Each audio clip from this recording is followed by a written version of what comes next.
Well, hello and welcome everyone to Insight with Political Tours, the travel company led by reporters around the world. We are just a month away from the US midterm elections. With the never-ending American election cycle, some observers abroad might be forgiven for wondering what's new. Well, a lot actually. There's the question of Biden losing control of Congress. There are the recent Supreme Court decisions that are reverberating across the country. And then there is, of course, the question of how this might all shape US foreign policy. So we've got a lot to get stuck into. And I've got to say, this time around, there's some pretty unusual and very tight races. We are in Philadelphia at the moment. We're doing a recce for our tour here in Pennsylvania. And that's Malcolm Brown on the right of your screen there. And we've got Susanna Capelouto, who's based in Atlanta, where she's the deputy managing editor of the news radio station WABE. Hello and welcome, Susanna. Hey, hello. Good to be here. Yeah, great to have you with us. We've got a lot to talk through. In a bit later, we're going to talk about what we've been finding out here in Philadelphia, which has been fascinating. But before, we're just going to go to Malcolm and get an overall picture. In the midterms, as everyone knows, the incumbent faces a challenge both in the Senate and then the House of Representatives. And that's obviously true this year. Malcolm, you've got a very helpful site at the New York Times, which I think you're going to share with us, and we're going to be unashamedly theftful and have a look at that. So Malcolm, tell us about what's at stake here. Yeah, so obviously you've got very high stakes.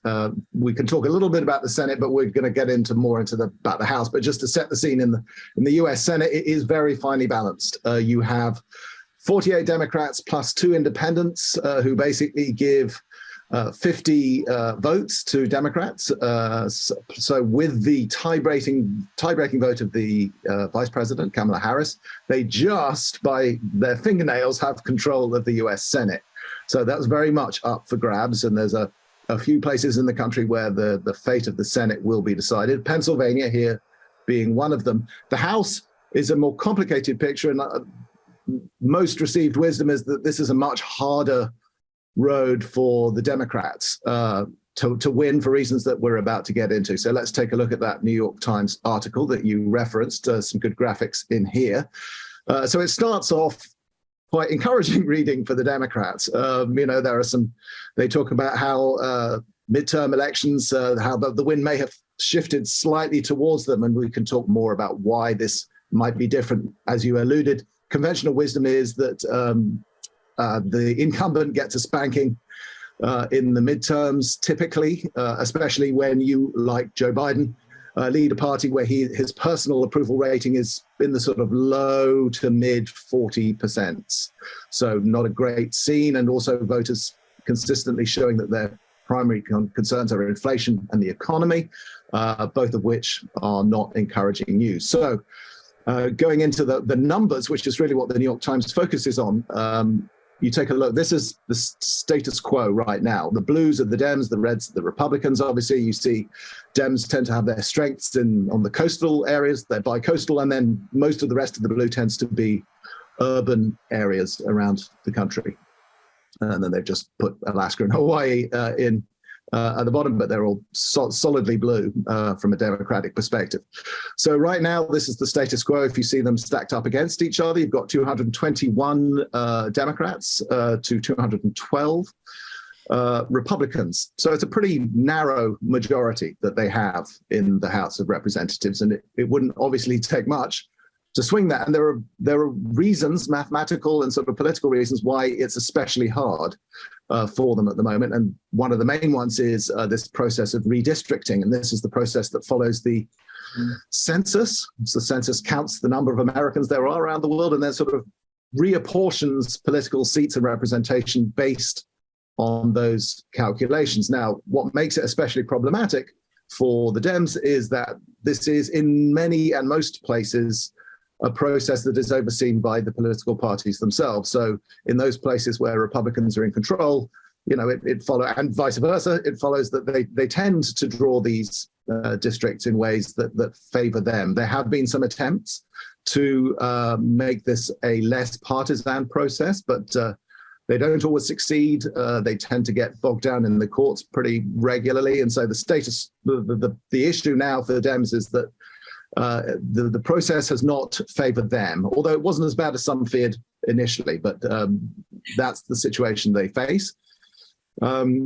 So to retain control of the House, they have to keep 218 seats. And this is where the reading starts to get much more difficult for the Democrats, because the New York Times explains why that's going to be very difficult for them to do. So there's 162 seats that the Cook Political Report rates solidly Democratic. But then you see, we'll skip a little bit, but there are 23 toss-ups where either party could win. So that's in this narrow margin House situation. That's a problematic number. Based on the ratings, Dems could lose 12 seats to Republicans. If they lose even a handful of those, they lose the majority, and that is the mathematical problem they face. Republican seats they don't face, in essence.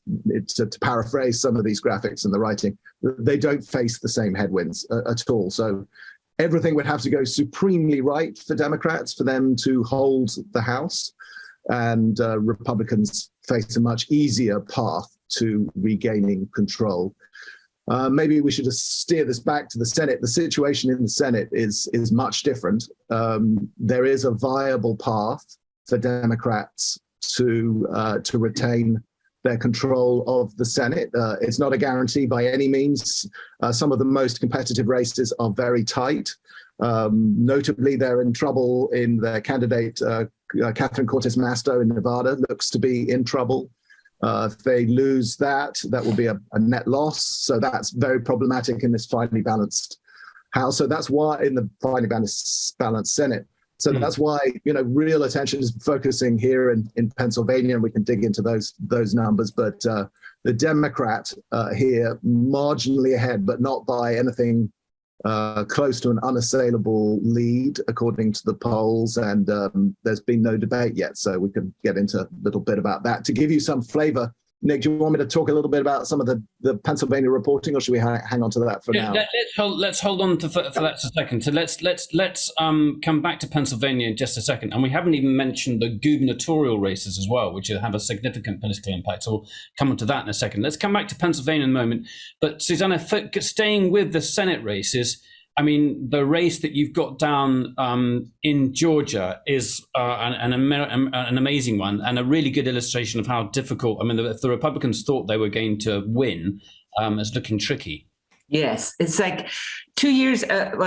2 years ago, Georgia elected 2 Democratic senators in a runoff, and that decided the Senate right now, 50-50, right? So 2 years later, one of the senators, Raphael Warnock, has to run again because he was only filling a seat. So this is his actual run for 6 years. And so even though he's the incumbent, of course, Republicans want to win that seat back. And 2 years ago, of course, Trump was a big factor in Georgia, and Democrats really had sort of the momentum. 2 years later, it looks a little different.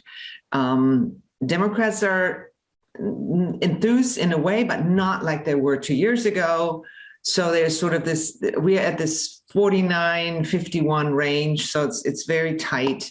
And Warnock is nevertheless a pretty impressive character, isn't he? I mean, he is, absolutely. Yeah.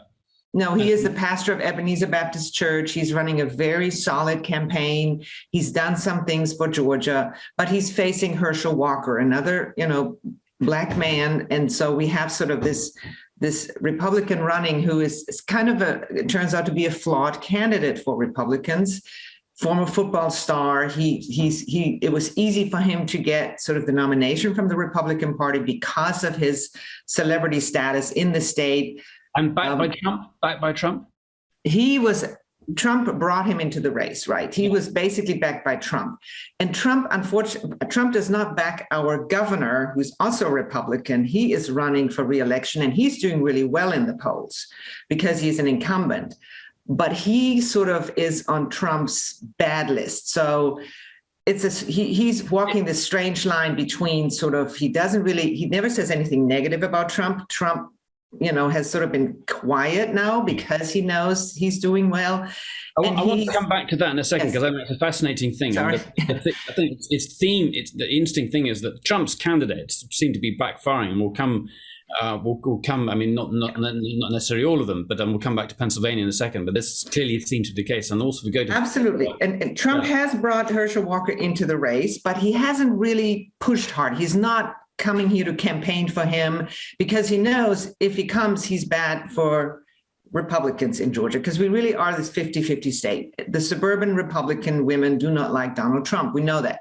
They do like our governor, and they kind of did like, maybe Herschel Walker, but now these revelations are coming out about him having paid for an abortion when he's out on the campaign trail saying, I want to ban all abortions. So it's a very tight line. There, I think you've got some of the stories there. Yes, let me share the screen here. The story I have, let me see, where would it be? I'm sorry. Don't worry, just take a second. It's fine. I'll give you a box on the screen. Oh, this is a story about, I'm sorry, I was. Don't worry. So this is Herschel Walker. He's a top Republican, and this week he is doing so bad. Hang on a second, I'm going to show you. And that's I'm just explaining the obvious for those who don't know. The Atlanta Journal-Constitution is the big Georgia paper. So that was yes, it is. Yeah. This is Herschel Walker. He denies that he paid for a girlfriend's abortion. He keeps denying it. He just says it's not true, even though the New York Times has verified it, the Daily Beast has verified it. The woman has spoken out. She has receipts, and he keeps just denying and say, "Oh no, it didn't happen." Just kind of stands by it. And this is a story. This is an interview that my politics reporter Sam Gringas did with one of our hosts, Jim Burris. If you're interested in listening to this, and this is a story also. He pivots. Every time we ask him about it, Herschel Walker, he pivots and blames Democrats for everything. He just doesn't want to talk about it. So he says, he said the stories were hit by Democrats, it's not true, et cetera. But it's gotten so bad, and this is why I brought this story out, that this week, the Republicans, they're so close. He's a flawed candidate, and polling shows he is behind, but they don't really have time for an alternative, right? So they really want control of the Senate. So this week, we're going to get prominent Republicans. Rick Scott from Florida is coming to Georgia to stump for him. Tom Cotton is coming because they really have the Senate at stake. So they're trying, the argument they're making now on conservative radio here and to conservatives is, look, we don't have, he may be flawed, but we need the Senate. It's all about control of the Senate, because then you get the policy. So they're basically telling people, no matter what candidate, as long as we have control of the Senate, that's what we need. And Herschel will be the guy. He's on TV now with an ad. We have so many ads here. It's numbing. It's incredible. We have, I think, the record spending of any race in the United States is right here. And it's like you can't watch TV. But they have an ad now with Walker out there basically pleading, says, I've repented. He went to a church. They showed him with these evangelicals, all have their hands out and they're all praying for him. And he says, he made mistakes, he had mental illness, and he overcame it. Yeah. And so they're trying to really make redemption sort of the big thing. Yeah. And so that Republicans can feel comfortable, like those middle of the road suburban Republicans that would support our governor. They may, we're finding a lot of split ticket voters, right? They will support the incumbent governor, but they will go for Warnock as a Senate. So it's fascinating to watch. Okay, let's come back to Malcolm. Just tell us about the two races. Basically the key Senate race here in Pennsylvania, because it's very, very close, isn't it, Malcolm? Yeah, just when you thought Georgia was the most colourful race out there, you came to Pennsylvania. This is really, I guess the nicest way of saying it's a stark contrast race.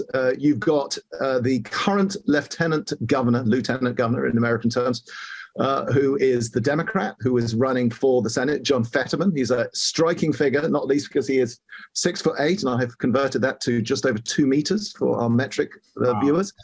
So he's 2 meters, 3 centimeters. So he's a big man.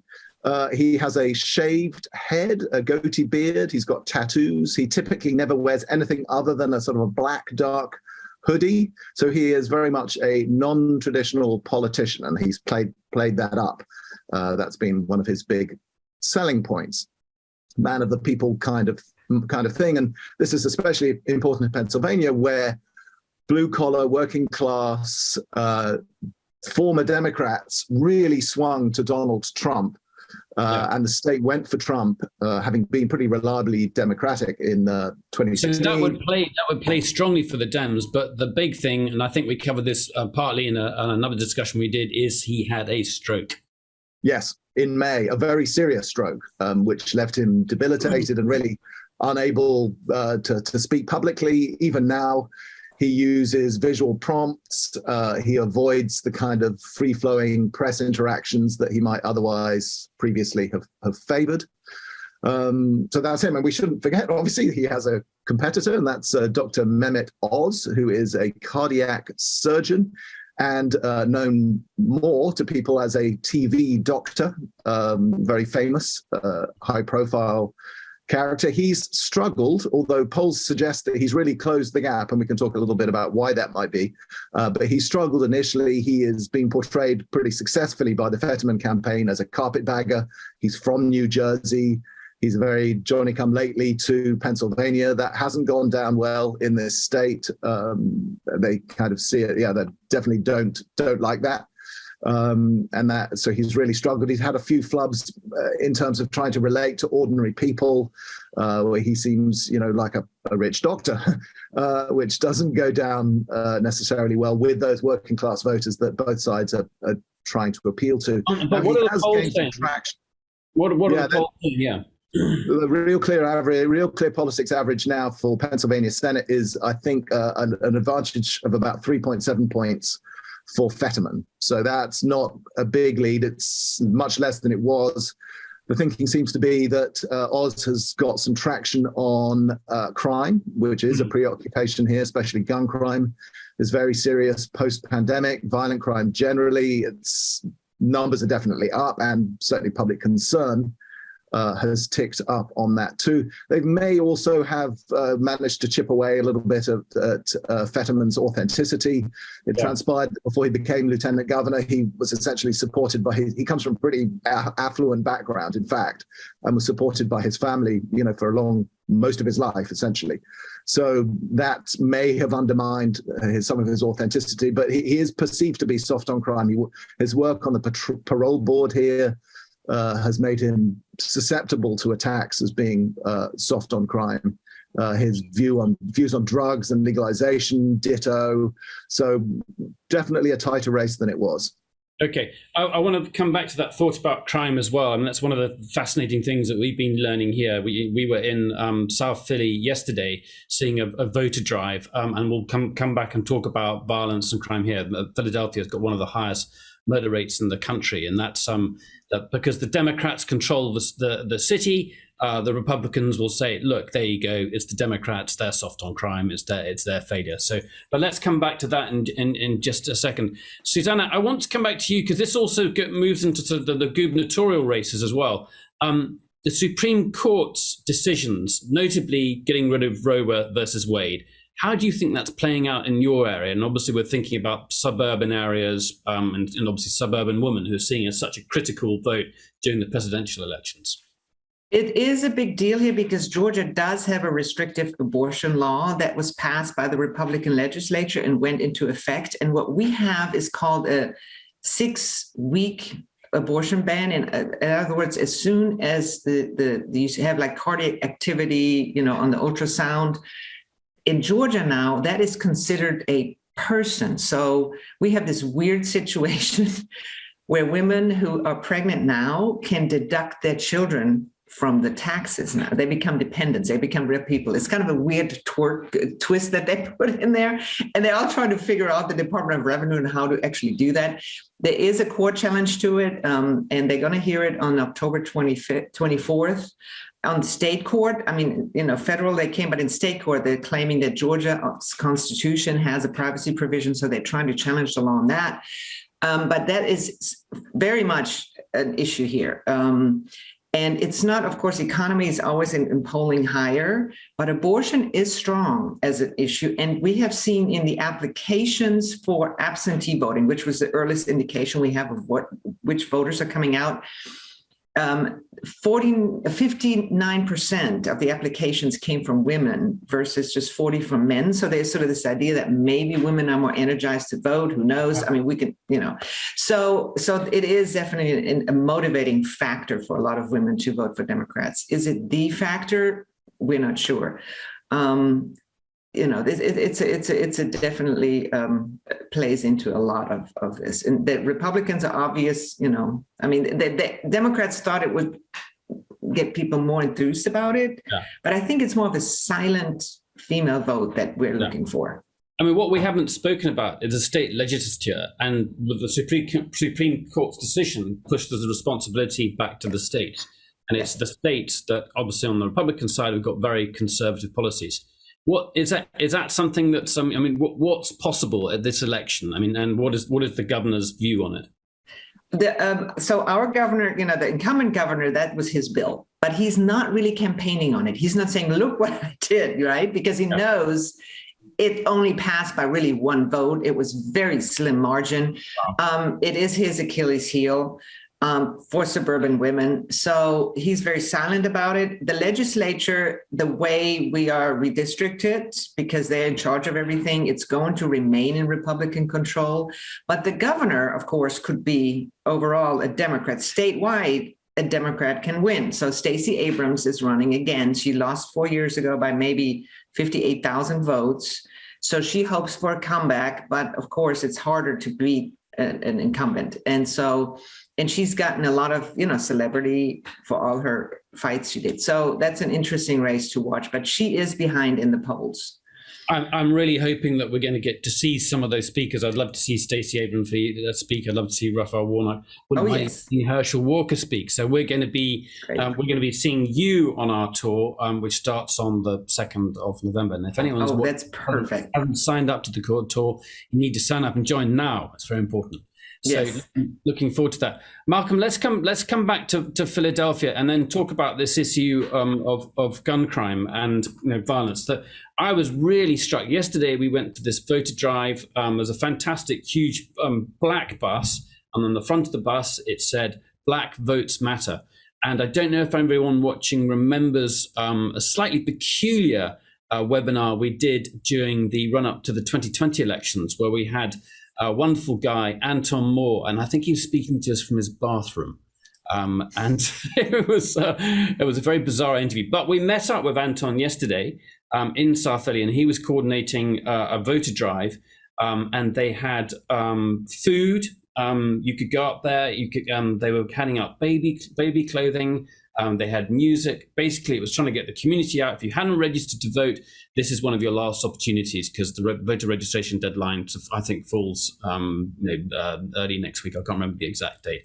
It was an amazing show. But the thing that really struck me was we met a community organizer there called Khalil, and he had a really big guy with him who on the back of his on his grey hoodie it said "Agent," and he had a pistol on his left side. And I said, Khalil, this is odd.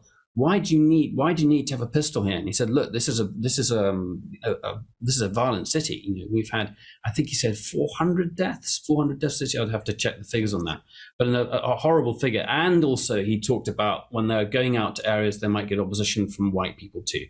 So the fact that he had to have a guy carrying a pistol with next to him was remarkable. Malcolm, you were speaking to me about the issue, and this comes into this big issue, and it comes off the Black Lives Matter thing, which is defund the police. Here you have communities that are crying out for policing, but it's not happening. Can you just give a bit of the background to that?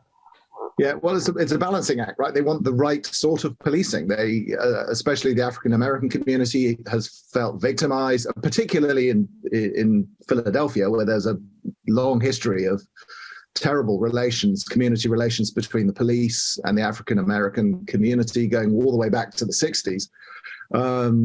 But, you know, which isn't to say that they don't want some form of policing. They want security, you know, however that's achieved. And it's politically absolutely maybe more important than ever in this particular race, because the dynamic is different this time around. During the last presidential cycle, it was pretty clear that suburban women and suburban voters generally were repelled by Donald Trump and left the Republicans on that occasion. The Trump factor is still present. He is still the dominant voice in the Republican Party, a potential contender next time around. So he's not gone away, certainly not as much as some Republicans might wish him to. But he's not the factor that he was. He's not on the ticket right now formally.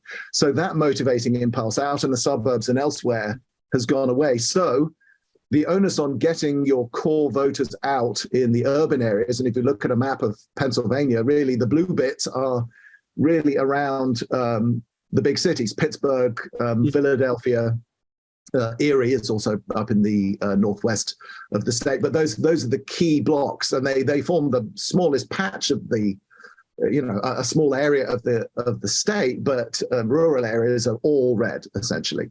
So it's really important for Dems to get out the African-American vote. And there are concerns that African-American men in particular are less motivated than they might have been in the past. And so trying to get the voters to register and get them out to vote. We should also point out that voting is already taking place here in Pennsylvania. I mean, it's already underway either by mail, or you can turn up and put your ballot into a specially designated box. I was really struck by that. I was struck by the fact that if you wanted people to vote, but I didn't get any sense that a vote this election was suddenly going to change lives for people here. And we met with a charity, and we had met with a leader of one of the charities, and he said there are three key problems for these communities, and he said food security, the fact just getting hold of food day in, day out.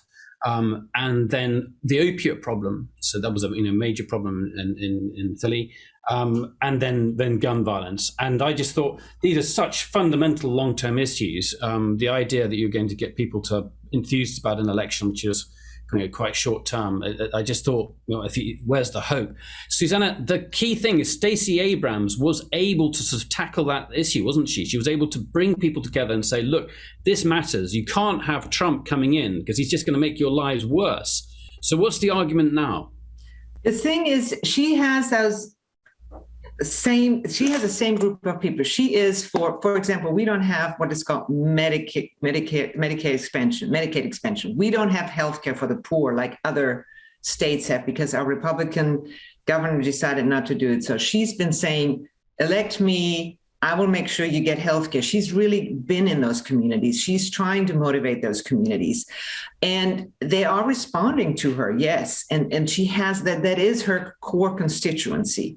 And she really needs to convince suburbans. She needs to have rural voters on her side. She has sort of the liberal urban core very much tied down, right? So they know who she is, they like her. But she really has to sort of convince, I guess, more white suburbanites to vote for her. That's really her core that she needs to get. And it's hard. And she's also in minority communities because the margins are so slim in Georgia. If Joe Biden won by 12,000 votes, so there's a lot of minority communities like Asian Americans. They're voting. They're voting like increased by like, I don't know, 200%. I mean, they really came out in high numbers, and that was enough numbers to literally sway that election. So she's also very strong with minority communities and trying to convince them. She has programs out. I mean, they've got the money to do every go out the vote that they are knocking on doors, and every party is doing it, and that's just a matter of how motivated are they. So yeah, she's trying, and there's still, polls are only polls. She's behind 4 or 5%, but that 4 or 5%, could come from somewhere. Okay, we're going to start taking some questions. I can see Neil Fleming in Australia, so we'll bring Neil up so he can put his question to us in just a second. But what I want to start thinking about now is what is this going to mean? Let's presume that the Democrats lose control of the House and possibly the Senate, but let's say at least the House. What's this going to mean for the Biden presidency, for domestic policy? And then I think we all should talk a bit about foreign policy as well. And Susanna, your background as well, you used to work for CNN and you've covered foreign affairs for CNN for some time. So we've got some good thoughts coming up. Neil, your question, please. Go ahead, Neil. Good evening. I've found what I've heard tonight quite despairing. I wonder how the United States can continue to call itself a democratic country. I'm wondering what percentage of the country actually turns out historically to vote in midterms. So much of what we see and hear in the United States about its practices and conventions just seem to contradict what most people accept as democratic ideals. I think this is fascinating. Neil, I've got to say, I think, and I'm going to confess, I think we tend to have a slightly liberal focus on this program, and many people watching are going to have a more liberal focus. We met with the Republican strategist in Orlando a couple of days back, and he was talking about how biased the media was. And he wasn't talking about Fox. He was talking about the New York Times, the Washington Post. He was talking about the mainstream media as being clearly anti-Republican. And I've got to say, I think we are guilty of this. We do have, our perspective here very much has been what's going to happen to the Democrats. Are they going to lose control? What does that mean? And he would see that as being biased. And I do think he's got a point. But that was just my take on that. Susanna, can we just address there's some really fundamental issues, and we go on about this again and again and again. Redistricting, that's not done fairly, it's done politically. The whole politicization of the whole system creeping up. If you go back 50, 60 years ago, the Supreme Court wasn't as politicized as it is today. There's real worry about the direction in which the United States is heading. And I think the problem is that there's only two sides, right? You got Republican, you got Democrats. There's no compromise in between. So who holds that power?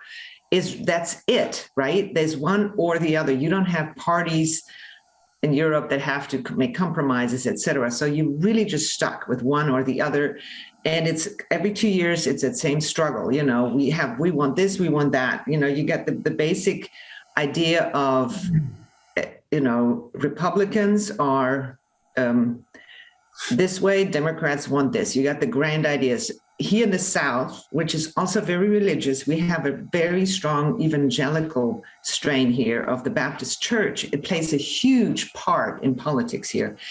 And why they're not the majority, but they're very loud, and they have really pushed a lot of the anti-abortion was always in the South a huge issue.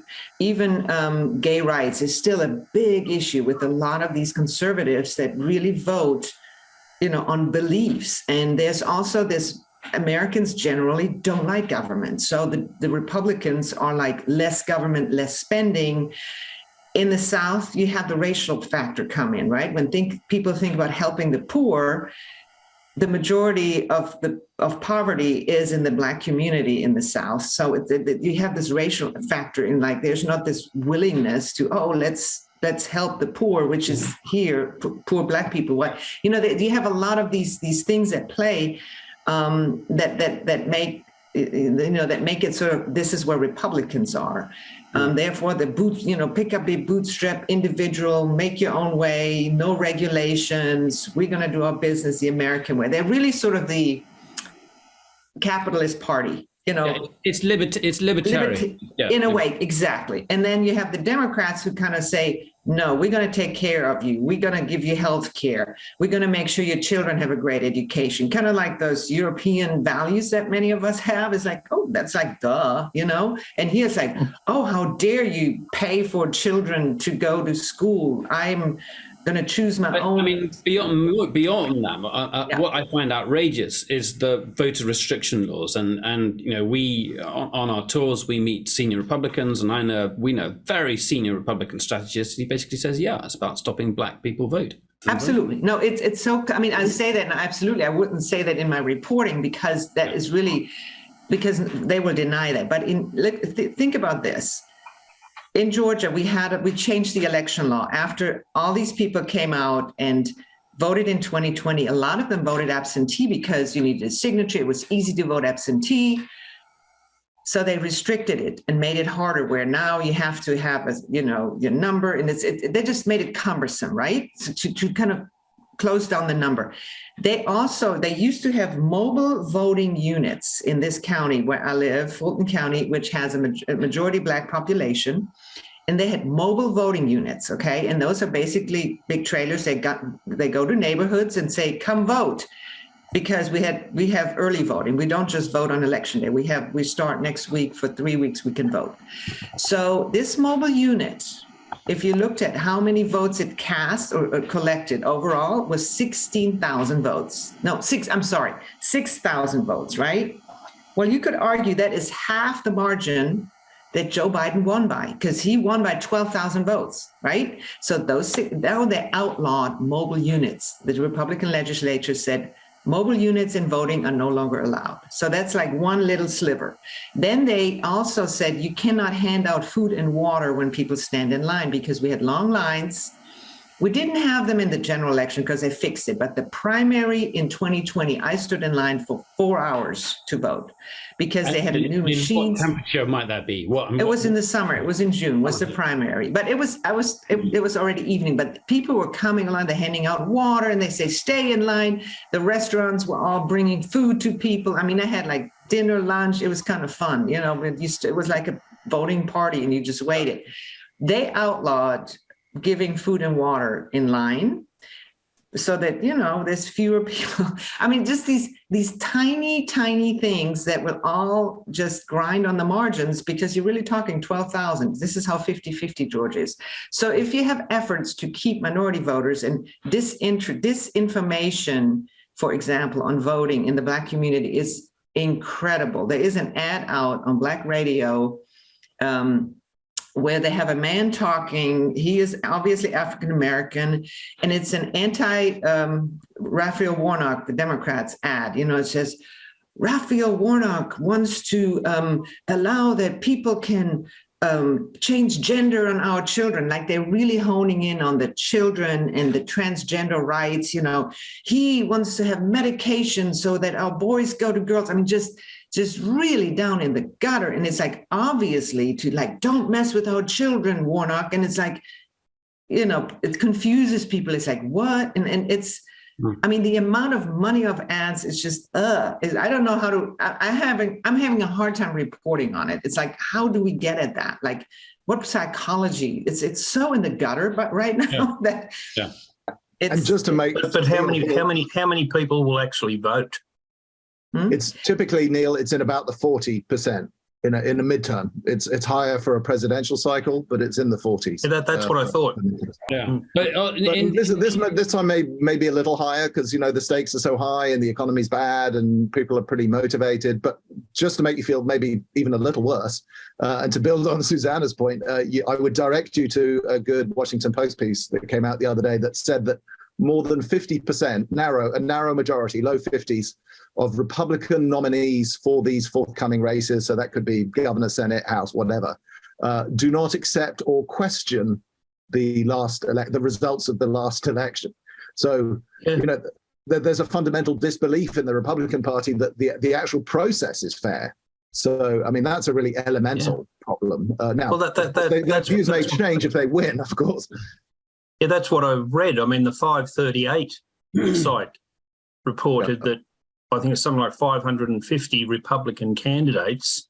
Of those 550 Republican candidates across the country, there's something like 220 of them are total deniers. Right. And another 120 have got serious reservations or have taken actions to severely question the last election. Well, just to localize that, from where I'm sitting in Pennsylvania, the Republican candidate for governor, Doug Mastriano, was actually in the Capitol on January the 6th, and is currently engaged in a tussle with the House committee that's investigating those events. But it's not denied that he was inside the Capitol on that day. He is regarded as a, ultra-conservative Christian nationalist and a strong denier of the outcome of the last presidential election. And he's the person chosen by the party to become governor. Yeah. And whilst governor is not the most important job in the world, it is in this at a state level, obviously it is. And it's also the person who would oversee forthcoming elections with the Attorney General. We're just going to take a quick comment from Diane Cook, and then I'm going to come back to Malcolm about what this all means for the really for the second half of Biden's term. Where do we go from here? Diane, you've got a comment, I think. On the question. It's a comment, really. When Nicholas was saying that, and it's so often said that the Republicans are libertarian, I just think, well, as a woman, my body is my own. It doesn't belong to the state. It doesn't belong to the party. And the same could be said for other issues. And I just wonder, do we not need another language to not call these people libertarian? And I think, Susanna, you were almost kind of getting to that point. Yeah, go on, Susanna. What are you saying? No, what I thought, Diana, there's a fun yard sign right across the street from me that says, regulate guns, not women. That's kind of the thing here now, the theme, because the Republicans here are very pro-gun. We have very loose gun laws, but they're going to regulate women, right? So that's sort of the idea here. I guess, I don't know when you say libertarian and what you meant by, I find that Republicans here, there are strains of very conservative Republicans that are very evangelical Republicans. And then there are also the Trump Republicans, a lot of them, but and then we have the business Republicans here in Georgia that are very much just pro-business. They just think that less regulation, still the Reagan Republicans, we can still have a lot of those out here. And they sort of mix together. And our current governor, while he is very conservative, but he's not a Trumper, right? So that is keeping him in office. If he was more on the Trump side, he probably would not win here. It's where the future of the Republican Party goes is very, very interesting. We have all the strains here in Georgia. Our former lieutenant governor didn't run for office again because he was out there. Really, he's anti-Trump. He's constantly on CNN. Jeff Duncan. He wrote a book of GOP 2.0. So they want a more inclusive Republican Party. There is that strain out there, right? And I sometimes think you could take the party, even the Democrats and Republicans, and really position them into European parties where you have, the liberal wing, you have different, there would be different parties in Europe. Here, it's one or the other. And I guess who takes the nomination for the Republican candidate for the next election is going to be key, isn't it, in terms of the shape of where the party's going to go? And it's in the balance. Yeah. I just don't think I don't know if Trump runs again, a Democrat will win. I just don't think he can win again. It's just not in the cards. He's aged everything. It's just not. All eyes on DeSantis, I think. All eyes on DeSantis. Malcolm, just give us an overview. A lame duck presidency is not a new thing. How does it affect Biden? Well, obviously, it affects his capacity to push a legislative agenda because of the way that legislation is passed. And actually, Biden has had some success passing legislation. It doesn't seem to have measurably improved his poll numbers, but he has managed to push legislation through the Inflation Reduction Act and other stuff, which will have a meaningful impact on people's lives. The problem for the Democrats is it won't have a meaningful impact very quickly between now and November. So, but that obviously pretty much grinds to a halt if they lose control of the House, because you need legislation to pass both houses before it comes to the White House for a final signature. So gets bogged down in no legislation being passed. Also, clearly efforts to impeach senior members of his cabinet. There are people on the Hill who would like to impeach the Homeland Security Secretary, for instance, over the immigration crisis at the border. There are voices who would like to impeach Joe Biden, so you get bogged down committee hearings. Your top officials get dragged up to the Hill every 5 minutes to be berated by our 8 Republicans. So yeah, the atmosphere gets worse, your productivity reduces, and it's very problematic. It's hard to imagine. I mean, sometimes presidents have achieved a reset in this situation where after the midterms they go, I've learned my lesson, I will now work, humbly and respectfully with the other side. In the current political environment, that's hard to imagine how that happens. Yeah, and I guess that things like budget defaults and that's a continual question of where the money is going to come from, the government being shut down, all those things become a possibility again. Right.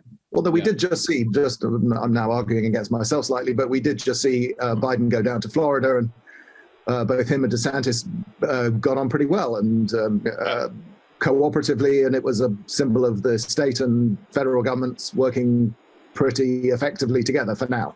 Well, they needed money. See, when they need money, they're really very friendly. I mean, they knew they needed federal help, and they're going to do it, Yeah. Right. Okay, well, I want to talk about foreign policy and now just for a bit, and then we'll throw forward again to 2024. And I'd love to get your ideas. Who do you think are possible candidates out there? But also, I'm at the moment our guests are doing all the hard work, everyone, and you need to put down some more questions. And I know lots of people here watching are coming on our 2 tours. So please, if you're joining our tours, there's no excuse. You need to put your questions down in the box. So let me just, I'm going to share my screen. I thought this story was really interesting. This was in the, do I have to shift? No, here we go. There we go. In the Washington Post this morning. And it's really an obvious one. I mean, if you think about what was happening in Ukraine, Trump got impeached on the back of what was going on in Ukraine and was very critical of it, of the conflict there, very pro Russia. So what does the Republican Party, how does it, if it's if it's got both the Senate and the House, how does it treat it? And clearly there are some Ukrainians who are worried about it, and they need the money. They need the continual supply of weapons, and more critically, the money. And one might say, well, look, I mean, I think the Americans will say, well, Europe's got to lift its weight, and Europe isn't. Europe's not doing enough of the load. Susanna, you've covered foreign affairs, I think, with CNN for some time. What's your take? Well, my take, I do think that even if the Senate is important for foreign affairs, right, more than the House. And I do think that Mitch McConnell is very much going to be the one in charge. He sort of has that same long-term history, with Putin. They're aware. And I think that policy-wise, I do think that the support, at least for the 2 years, the support for Ukraine will be there. There may be a little more, it might be a little, I don't think the Republicans are going to say we're not going to support Ukraine. There is this idea that Putin has messed with the United States for a long time. And he's, influenced the election. They all know what has been done here and for all these years. And I don't think that it's going to be that hard, depending on how the war goes, that the policy will change too much in the next 2 years. It's just from, just because I'm thinking there's enough senators that sort of, I want to say that are not, that there's few Republicans out there, like some Trumpians who say, yay Putin, and that C-SPAN goes to Hungary. And it's like there is that strain, but I don't know. I don't see it as there might be, you're right, this idea of like Europe could do more, absolutely, but I don't think it's going to be as loud as it could be under. I think part of the worry, obviously, for the Ukrainians is that the winter's coming, pressure on Europe, gas supplies. I think there is really going to be a major gas problem. The UK is already talking about rationing and having power outages. This hasn't happened since the 1970s. It's really quite significant, and so you might see an impatience in Europe as that comes through. But I think also Europe's going to be hesitating to be buying gas from Russia anytime soon too. But obviously, it's a worry for Ukrainians. Winter's coming, and they want to be sure they need that support, and they need that momentum. Susanna, are there other areas you think where US foreign policy might come under sort of different pressures or different? It's because you still have 2 more years of Democrats in charge, right? I don't see. I mean, the Senate can only do so much. Foreign policy is really a presidential sort of. I mean, the president is important, right? And foreign policy is often way more than the Senate or the House. I mean, and so I don't know that they're going to shift that much in the next 2 years. I really don't see any big shifts, Big shifts. Malcolm, any views there? Yeah, I mean, we should just bear in mind that what's going to happen as soon as the dust is settled from the midterms and the composition of Congress is known. It's a bit like, the eye in the Lord of the Rings. It's all swivel, sort of searchlight. Who gets what to the presidential race, and the conversation will start to be, is Joe Biden going to run again? There was a leak the other day suggesting that he does favor running again if he can, but that becomes the dominant conversation. And then if he runs, who's the Republican? And I mean, foreign policy matters in that, because obviously those are in many cases presidential level decisions, and Joe Biden has clearly been pretty much all in for Ukraine. It's not clear that his successor might be, depending on who it would be if he didn't run. And, if you had a Trump run, it's hard to imagine that the Ukraine conflict would be in the position it is now if Donald Trump had been re-elected president. I mean, it's not clear to me that Ukraine would still exist if he had been elected president. So, if he decides to throw his hat in the ring, then definitely that level of foreign policy really looks different, because there are lots of voices on the right expressing concern about the cost. I mean, there is some there's a Putin fanboy club for sure, but also just in the current economic environment, when you're spending hundreds of millions of dollars shoring up the Ukrainian government, that seems like a lot of money to people when there's hunger and need over here. And the Biden administration doesn't seem to have done a very good job of explaining that it's not a zero-sum game, that, if there's a huge conflagration in Europe, that also has costs. They don't seem to have made that case very clearly, and it seems to me an area where they probably could. The war, Charles, it's not going to go away, and you are going to be paying money and a loss of it, and possibly one way or the other, right? Yeah, exactly. So listen, you horrible lot. You haven't asked more questions, so I'm going to dominate. Let's look ahead to 2024, and let's think of some different names, because I think not everyone watching will be aware of there are more names emerging. I mean, DeSantis is obviously the monster. DeSantis is the guy who is sort of Trump, cleaned up in a way. He's a refined message. He's got a very big public profile, even more so, I think, off the back of Hurricane Ian, and he seemed to be very well prepared for it.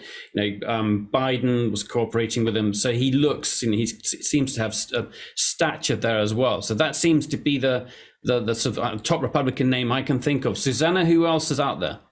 I always think of Nikki Haley if she were to go. She wrote a book. She's been sort of on Trump's side. She was U.S. ambassador. She is sort of a minority. Asian American. Yeah, she's raising money, I think, too. She's raising money, so she would be an interesting candidate. I don't know if, the first female president would actually be a Republican in the States. Who knows? So she's been an interesting one to watch. I've got one for you. The governor of my home state of Virginia, Glenn Youngkin, who's managed to achieve a pretty hard thing. He has appeared to be sort of moderate and reasonable, and he goes around wearing a sweater vest, and fleece sweater vest is his thing, and he looks approachable and reasonable, like I say. He's pretty conservative, and he's managed to do all of this without alienating Trump Republicans while still having quite a conservative agenda. So he's an interesting one to watch, and he clearly has some ambitions. The situation he finds himself in is that Virginia governors are restricted to one term only. So he knows that he's done at the end of this term. So, had a bit of success. What else might I do? He's wandering around the country endorsing other candidates, which is typically something you do if you have an eye to a political future. He came out of the world of finance, so he doesn't have a whole lot of the political baggage that others might. That also enables him to look like a fresh new face of modern conservatism, possibly. Yeah. So he's worth watching. Yeah. He And came on to the Georgia too. Yeah, he was here a couple of weeks ago and stumped for our governor. It was the same. It's like, oh, could he run? Yeah. And on the Democrat side, I mean, the thing is, I think everyone recognizes, Biden looks slow, he looks old, but he can't say he's not running because that's really going to undermine the rest of his presidency. So he's got to hold on for as long as possible. But in the meantime, who else is there? I mean, we've got names of people who ran before. Buttigieg was a bright young hope. Susanna, who else has come up with new? Yeah, go on. I think people are stumped, right? Who could it be? Who could run? Who might emerge? Are there some governors that could step up? Someone even suggested that Warnock could run. I'm like, really? You really? Like he's just there for 2 years. Yeah. It's like you really. I mean, that's where you're at. It's like where are your statesmen that can step up and run other than Biden that are like would be your Glenn Youngkin, opposite. Or I'm just not seeing that. That's really interesting. So Democrats, you're saying it's weak. You're saying they've got a problem. Yeah, the ideas don't have the problem, right? It's the candidates. Right. I got another one for you. Tim Ryan. Tim Ryan is running in Ohio for the House. He's younger-ish, certainly relative to Democratic leaders, he's younger.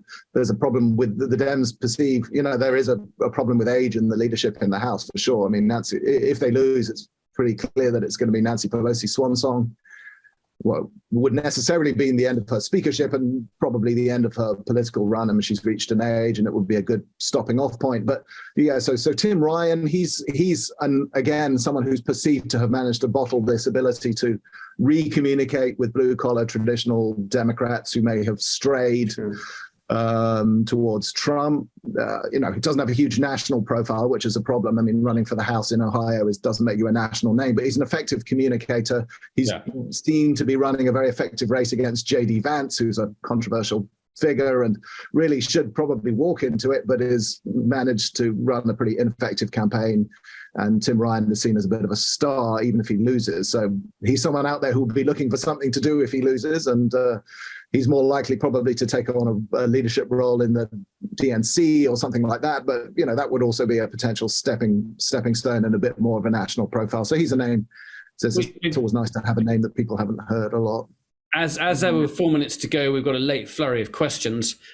So we've got Marty Ryan and Philip Godfrey who've got questions coming up. So we'll take questions from them in just a second. But Neil Fleming, who's up there, just Neil, what was your comment about? I think you had something to say about Kamala Harris. You need to open your microphone.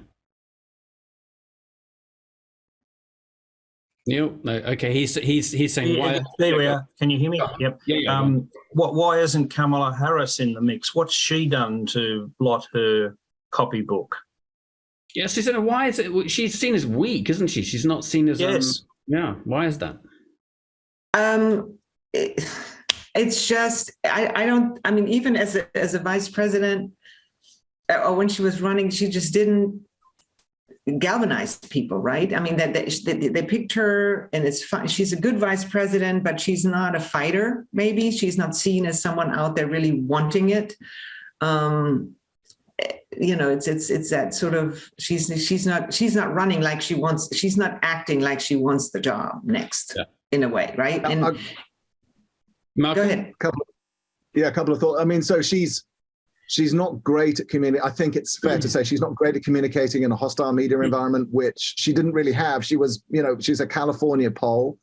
So, you're in a strongly Democratic state. So you don't really get the same kind of environment that you now have on the national stage. Yeah. I also think you're probably good with rugby terms, but I think she got a bit of a hospital pass being asked to do the immigration issue and probably didn't make the best fist of it either.